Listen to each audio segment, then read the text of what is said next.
Nah ini Habib ki goblok-goblok, langkah sing bisa sih ya.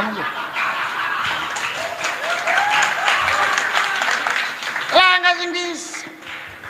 Mulai sing arane Bahar Smith maca kitab kualik, Pak. Hari ini pelantikan pengurus perjuangan Wali Songo Cirebon diadakan di pondok kami. Ini adalah bentuk daripada dukungan kami kepada PWI.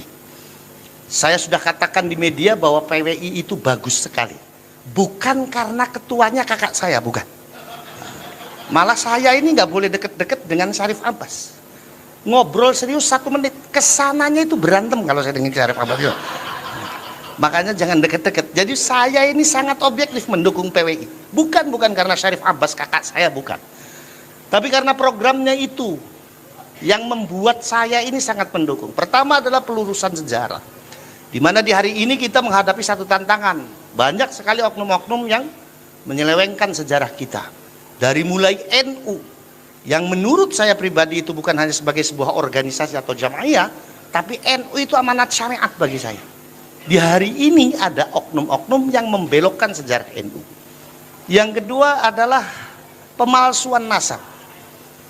Di mana pemalsuan nasab ini dipakai oleh mereka untuk mengelabui dan mendoktrin masyarakat dengan tidak baik. Di darah saya ini ada darah Rasulullah. Di darah saya ini ada darah Nabi Muhammad SAW. Tetapi itu bukan sebagai sebuah contoh tauladan, itu dipakai dan dipergunakan untuk membohongi masyarakat. Bahkan yang lebih kejam daripada itu, untuk menindas masyarakat. Yang padahal secara nasab, kajian dari Kiai Imaduddin Utsman ini hal yang sangat luar biasa. Membuktikan bahwa secara nasab mereka ini batal. Bukan turunannya Kanjeng Nabi, yang justru malah turunannya Kanjeng Nabi itu adalah keturunan Wali Songo. Saya cucunya Syekh Syarif, begini-begini kata saya di turunannya Nabi. Ada yang ngomong, masa turunan Nabi cungure pesek kiri jari kita.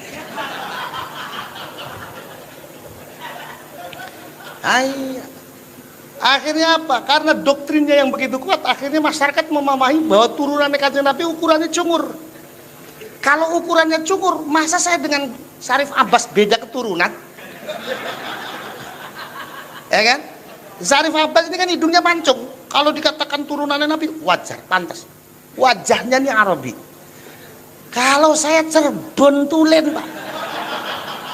Mulane lagi kita ngomong, mengkenen turunannya Sunan Gunung Jati, mengkenen turunannya Kanjeng Nabi. Anas ngomong, masa turunannya Kanjeng Nabi cungure pesek kirik jer gitu.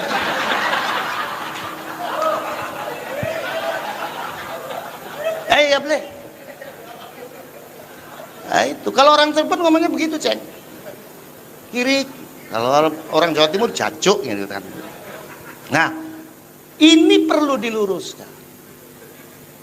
Kiai Imaduddin mengupas soal nasab, yang kemudian ditemukan pada dasarnya adalah kita yang memiliki jalur nasab yang pas dengan Rasulullah. Tujuannya adalah bukan untuk sombong-sombongan. Tujuannya adalah bukan untuk dipamerkan, tapi tujuannya adalah sebagai contoh toladan bagi pribadi kita. Saya sampai di hari ini jangankan nyontoh Kanjeng Nabi, nyontoh bapaknya sendiri saja saya belum bisa. Apalagi nyontoh kakek saya. Diceritakan yang namanya Mbah Muta'ad ini besok dinyatakan umur 15 tahun itu sudah berpuasa. Sampai ketika wafatnya beliau ini dalam kondisi berpuasa. Kakek saya jatuh kepada saya cucunya, untung bulan Ramadan pol saya itu puasa. Untung itu. Untung di sunnahnya Syawal, orang-orang pada 1 minggu, saya cukup 3 hari saja. Ada yang nanya, Rip, ngapa di puasa makan telung dina? Bisa jarewel dari kita, ganjarannya pada baik dari kita. Teka mengkononnya tergantung ikhlasnya. Maksudnya tergantung ikhlasnya, ente sih puasa seminggu pameran, kita sih telung dina menang-menang baik dari kita. Ya inilah. Nah, maka yang terjadi akhirnya apa? Di Indonesia ini tidak terasa terjadi Arabisasi, Pak. Arabisasi itu nggak bener bagi kita orang Indonesia. Kenapa? Karena Rasulullah sendiri itu mengajarkan tentang nasionalisme kebangsaan. Ketika beliau mengatakan ana Arabiyun, saya Arab, dan siapa yang membenci Arab berarti membenci saya. Itu bukan semata-mata Rasulullah mengajak kita untuk mencintai orang Arab. Kalau hadis itu dimaknani bahwa kita harus mencintai orang Arab, pertanyaannya, apa yang harus kita cintai dari orang Arab di hari ini? Orang yang kerap kali mempermainkan hukum agama, orang yang kerap kali melecehkan wanita-wanita Indonesia, kerap kali TKW kita ini menjadi kambing hitam hukum bagi mereka. Rasulullah mengatakan ana Arabiun, itu nasionalisme kebangsaan. Kenapa? Sebab kalau kita teliti dari sisi nasabnya, yang namanya Rasulullah itu sejatinya bukan orang Arab, Pak. Rasulullah itu mu'arrab, orang yang diarabkan. Beliau adalah cicit dari Nabi Ismail alaihissalam. Nabi Ismail adalah putra dari Nabi Ibrahim alaihissalam. Semenjak kapan Nabi Ibrahim hidup di Arab? Beliau dilahirkan di Babilonia. Kemudian beliau uzlah ke Palestina, yang secara letak geografis Palestina ini masuk wilayah Israel. Israel di dalam Al-Quran Allah menyebut dengan sebutan bangsa tersendiri, ya Bani Israel.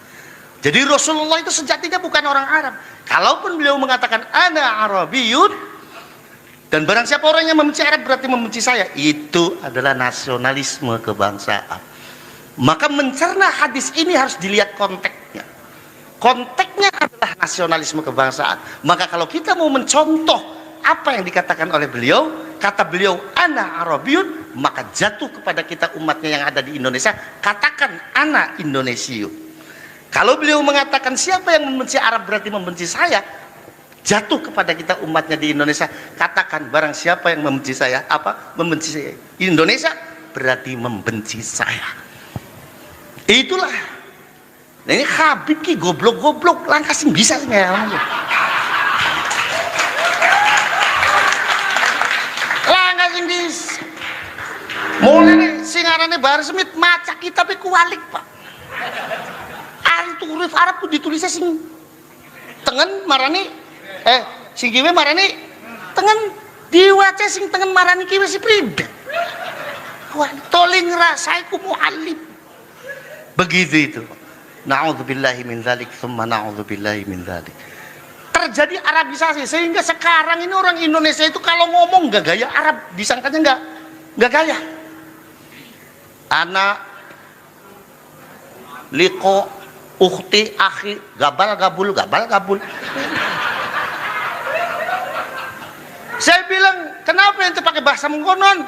Jadi dia ngomong, bahasa Arabku Kang afdol. Iya, bahasa Arab itu afdol, tapi sing Qur'ani. Ariana wong mati diucapkan inna lillahi wa inna ilaihi raji'un. Ketika kita mendapatkan belai ninggalan, astagfirullah. Ketika kita melihat sesuatu yang menakjubkan, subhanallah. Ari akhi ukhti gabal gabul bahasa congor irit kita. Nggih napa nggih? Kalau Syarif Abbas ini pinter bahasa Arabnya. Kalau saya nggak bisa, saya bisa bahasa Arabnya sesuai nahwu sorof. Makanya ketika saya umroh, saya lagi ngopi di warung. Saya nuang kopi luwak white kopi, Bu. Ada orang Arab datang. Malkah huwa ya haji. Ki kopi apa? Kita ini keder. Kopi luwak nih bahasa Arab apa? Akhirnya jari kita, hadhil qahwa allati tahruju min silitil luwaki.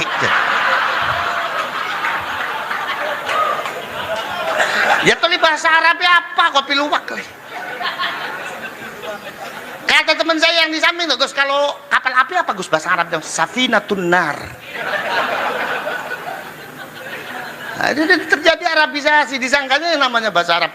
Akhi, ukhti, gabal gabul. Itu afdol, bukan. Yang afdol dalam bahasa Arab itu yang Qur'ani. Nah, makanya saya kalau ngomong sama hadratus seks, Habib Ali, ya kalau hadratus sekh buat Mbah Hashim, kalau buat Habib Ali hadratus seks. Itu kalau ngomong, kalau sama beliau itu ngeledekin orang Arab itu seneng. Saya bilang, beliau kan waduh rambutnya gondrong, awaknya gede, percis kayak foto Gajah Mada gitu. Kata orang itu, Yip, antum tuh kalau manggil orang sembarangan saja. Ya kita siapa ndeleng jelog-groge bae.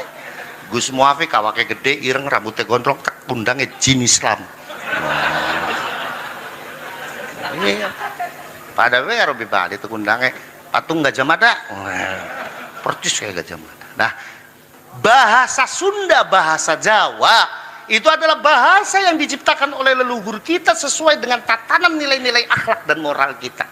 Coba Pak, dalam bahasa Jawa, ngundang bocah sing tembe ceprot lahir ada sebutannya, betul apa betul? Gede titik ada sebutannya, wudele copot ada sebutannya, betul apa betul? Di Sunda, leluhur kita menciptakan bahasa Sunda dengan sangat luar biasa. Ngomong mangan kasar, ngajablog. Ngomong mangan alus, tuang. Itu tatanan bahasa yang sudah disesuaikan dengan nilai-nilai akhlak dan moralitas masyarakat. Leluhur kita ini orang yang biasa. Makanya abah saya itu kalau ada orang sowan, contoh ya dari Brebes, terus sowan ke abah saya pakainya bahasa Indonesia, dimarahin sama abah saya. Sebab orang Brebes itu nggak bisa nutupin, Pak. Ngomong bahasa apa? Ya lagu Brebes. Ya kan? Nah, contoh aja Bu, kalau ibu ke Bandung Jaya, Brebes Selatan, itu ada daerahnya Brebes tapi bahasanya Sunda, lagunya tetap Brebes. Tirompokna tabu sabaraha Kiai lah, tabu genep geni tabu 7 bae. Eta colokan mikna dikadiekeun no, tetep anak euy. Itu orang Brebes sama dengan orang Madura. Orang Madura itu bicara apapun bahasanya tetap Madura. Bahasanya itu tetap Madura. Ngomong Arab lagunya Madura. Saya punya teman dari Madura, haji bareng, itu ngomong Arabnya ya lagunya Madura. Kalau kita kan ngomong sama orang Arab mafi muskilah gitu kan. Kalau orang Arab enggak, ada tasdid, apa kalau Madura ada tasdidnya. Mafi muskilah. Nah, tetap. Nah, jadi kita ini memang diminta dan kita ini harus menjadi muslim yang bijak, yaitu dengan mencintai budaya kita sendiri. Suku Sunda harus mencintai budaya Sunda, suku Jawa harus mencintai budaya Jawanya, orang Cirebon harus mencintai budaya Cirebonnya. Maka tadi ketika Syarif Abbas dan Syarif Mujib ini datang, kita sambut dengan tarian khas Cirebon, yaitu tari topeng, dan yang narik semuanya adalah santri putri saya, bapak-bapak dan ibu. Saya katakan kepada ibu bahwa kalau santri saya nari topeng, konteksnya adalah tabarrukat. Kenapa? Karena tari topeng itu yang menciptakan adalah kakek saya, Pangeran Cakrabuana. Tari topeng diciptakan pertama oleh Pangeran Cakrabuana ketika beliau akan berhadapan perang dengan Kerawang. Di mana Pangeran Cakrabuana ini ketika perangnya Kerawang nantang, Pangeran Cakrabuananya nggak mau perang, jangan perang. Perang itu nggak ada yang untung. Kerawangnya tetap nantang. Dibikinlah gerakan kedua, namanya adalah Kelana Kesatria. Kalau gerakan pertama namanya Kelana Gandrung. Gerakan Kelana Kesatria menunjukkan bahwa sudahlah kita damai saja, nggak usah perang. Kerawangnya tetap nantang. Dibikin gerakan ketiga namanya Kelana apa.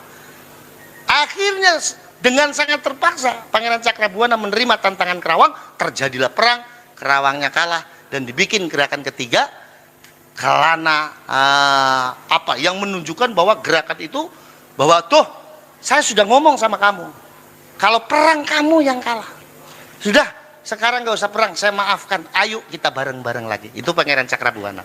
Pangeran Cakrabuana itu di dalam manuskrip yang ada di Kanoman, ketika mengarang gerakan tari topeng, riadohnya itu 15 tahun, Pak. Beliau tidak mau memakai ucapan, beliau mau menjawabnya pakai gerakan. Dikatakan, kenapa Pangeran? Karena takut terjadi fitnah lisan. Sebegitu hebatnya beliau dalam menciptakan gerakan tari, kita yang tidak paham dengan itu semua, kita hanya bisa mengkafirkan, bahkan mengharamkan. Jare wong Cirebone sekali kirik tetep kirik.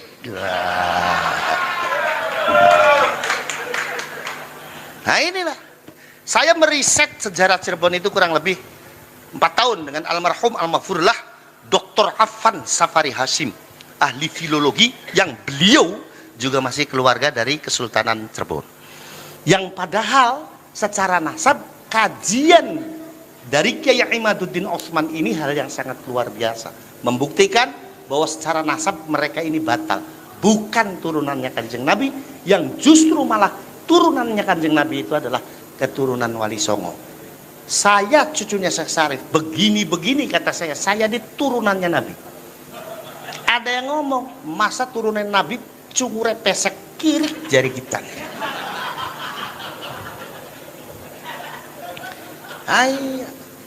Akhirnya apa? Karena doktrinnya yang begitu kuat, akhirnya masyarakat memahami bahwa turunannya Kanjeng Nabi ukurannya cungur. Kalau ukurannya cungur, masa saya dengan Syarif Abbas beda keturunan? Ya kan? Syarif Abbas ini kan hidungnya mancung. Kalau dikatakan turunannya Nabi, wajar, pantas. Wajahnya nih Arabi. Kalau saya Cirebon Tulen, Pak. Mulane lagi kita ngomong mungkinan turunannya Sunan Gunung Jati, mungkinan turunannya Kanjeng Nabi. Anas ngomong, masa turunannya Kanjeng Nabi cungure pesek kirik jer gitu.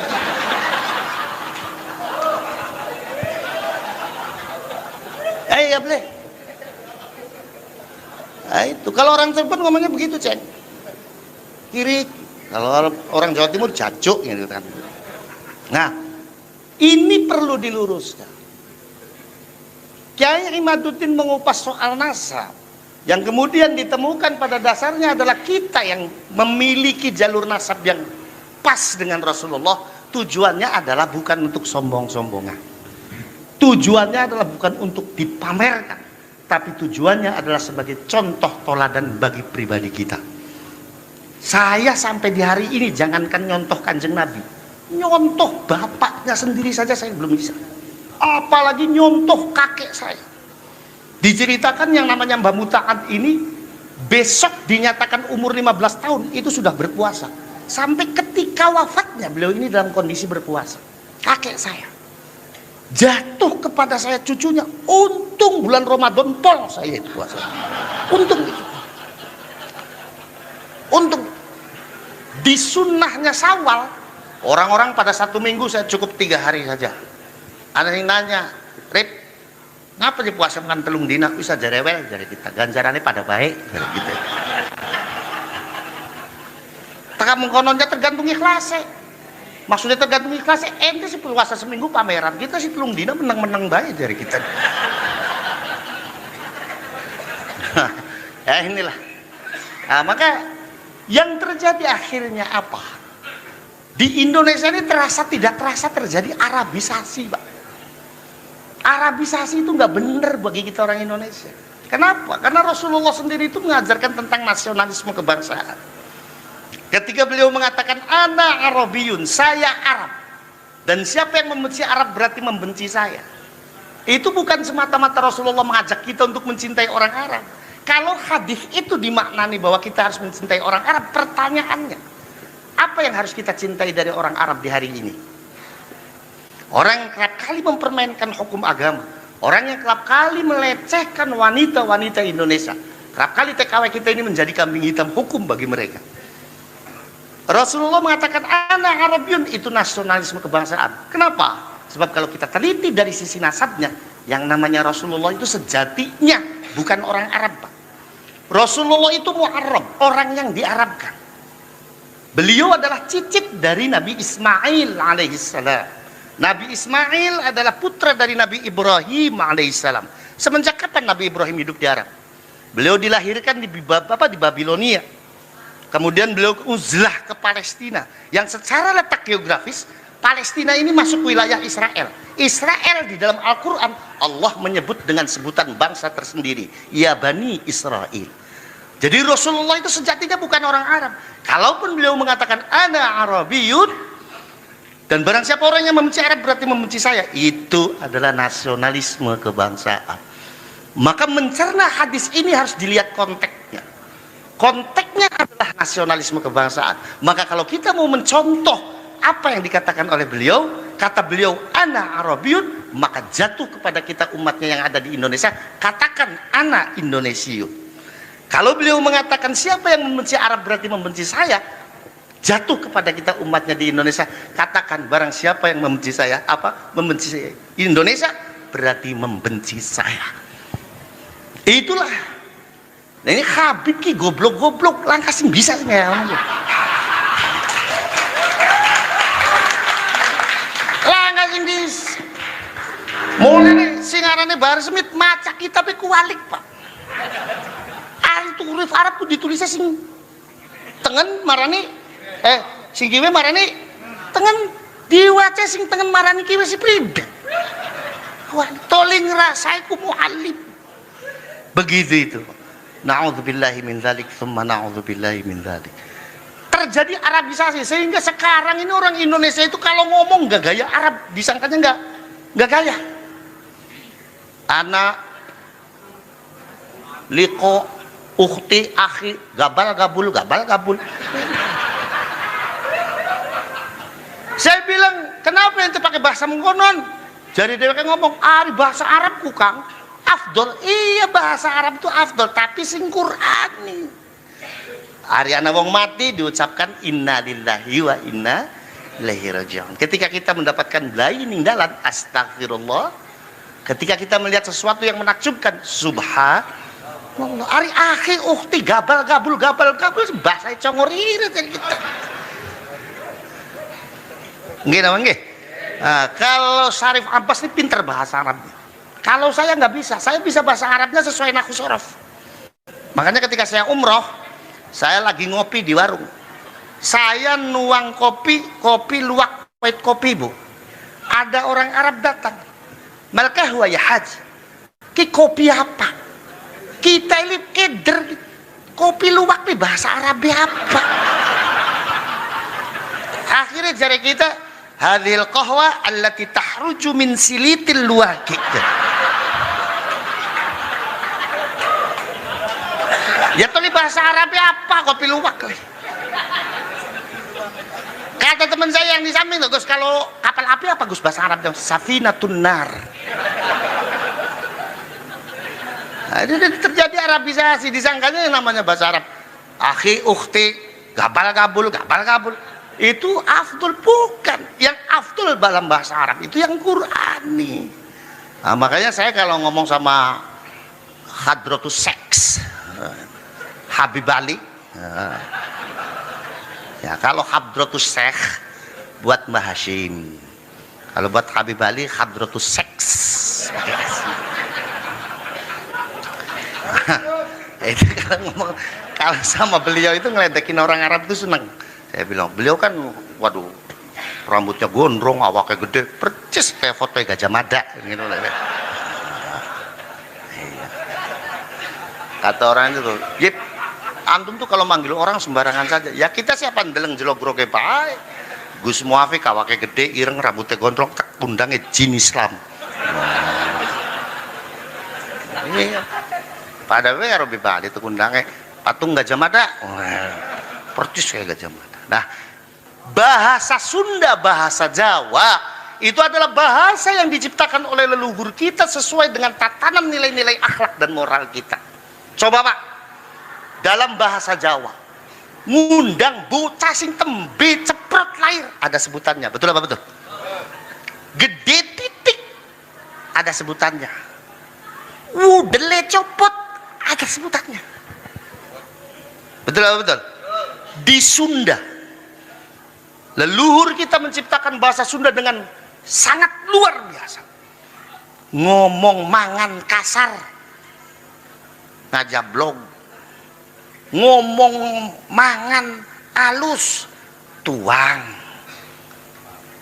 Itu tatanan bahasa yang sudah disesuaikan dengan nilai-nilai akhlak dan moralitas masyarakat. Leluhur kita ini orang yang biasa. Makanya abah saya itu kalau ada orang sowan, contoh ya dari Brebes, terus sowan ke abah saya pakainya bahasa Indonesia, dimarahin sama abah saya. Sebab orang Brebes itu nggak bisa nutupin, Pak. Ngomong bahasa apa? Ya lagu Brebes. Iya kan? Nah, contoh aja Bu, kalau ibu ke Bandung Jaya, Brebes Selatan, itu ada daerahnya Brebes tapi bahasanya Sunda, lagunya tetap Brebes. Tirompokna tabu sabaraha Kiai lah, tabu genep geni tabu 7 bae. Eta colokan mikna dikadiekeun no, tetep anak we. Itu orang Brebes sama dengan orang Madura. Orang Madura itu bicara apapun bahasanya tetap Madura. Bahasanya itu tetap Madura. Ngomong Arab lagunya Madura. Saya punya teman dari Madura, haji bareng, itu ngomong Arabnya ya lagunya Madura. Kalau kita kan ngomong sama orang Arab, mafi muskilah gitu kan. Kalau orang Arab enggak, ada tasdid, apa kalau Madura ada tasdidnya. Mafi muskilah. Nah, tetap.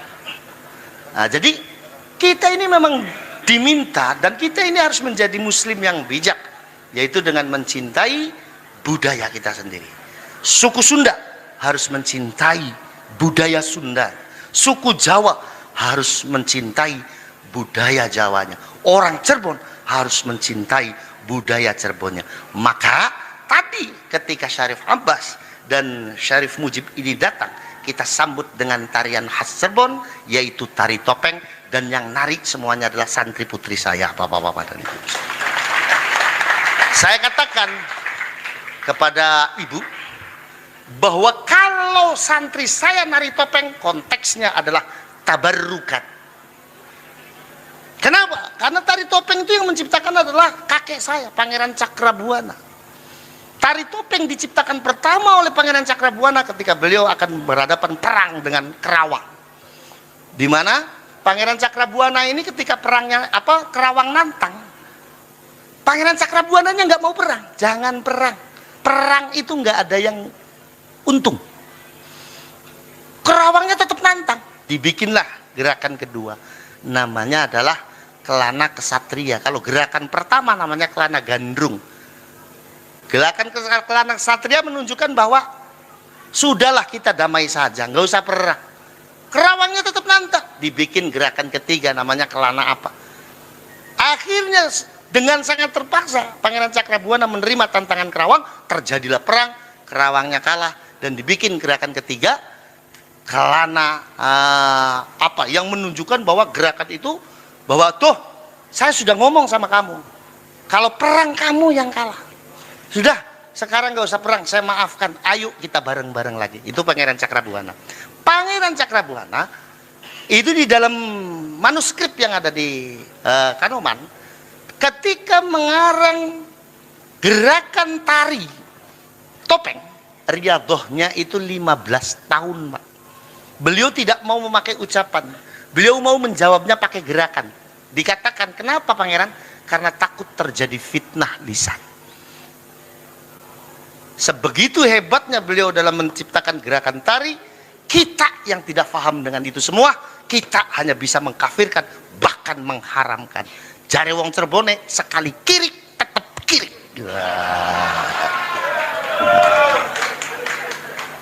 Nah inilah, saya meriset sejarah Cirebon itu kurang lebih 4 tahun dengan almarhum almarhumlah Dr. Affan Safari Hashim, ahli filologi yang beliau juga masih keluarga dari Kesultanan Cirebon. Meriset dan saya menemukan semuanya, sampai sintren maknanya apa, banyak sekali. Sak telembuk itu riset nih. Cuma beli ketemu jawabannya ngapa sih rada di telembuk, beli ketemu jawabannya. Jadi sekali lagi saya sangat mendukung PWI, bahkan di kedepannya PWI Cirebon harus lebih maju. PWI Cirebon harus lebih maju, PWI Cirebon harus lebih maju. Ingat, di pundak kita ada amanah perjuangan dari Wali Songo, yang itu adalah guru bagi ulama-ulama kita di Jamaiyah Nahdlatul Ulama. Itu saja, sekali lagi selamat datang di Pondok Pesantren Nahdlatul Ummah. Saya mohon ziyadah doa dari para kiai, mudah-mudahan saya diberikan kekuatan untuk terus mengemban amanat dari almarhum al-maghfurlah Sayyid Syarif Kiai Al-Hajj Fuad Hashim Al-Husaini. Terima kasih. Mohon maaf. Wallahul muwaffiq ila aqwamit thoriq. Wassalamualaikum warahmatullahi wabarakatuh. Maulidina TV.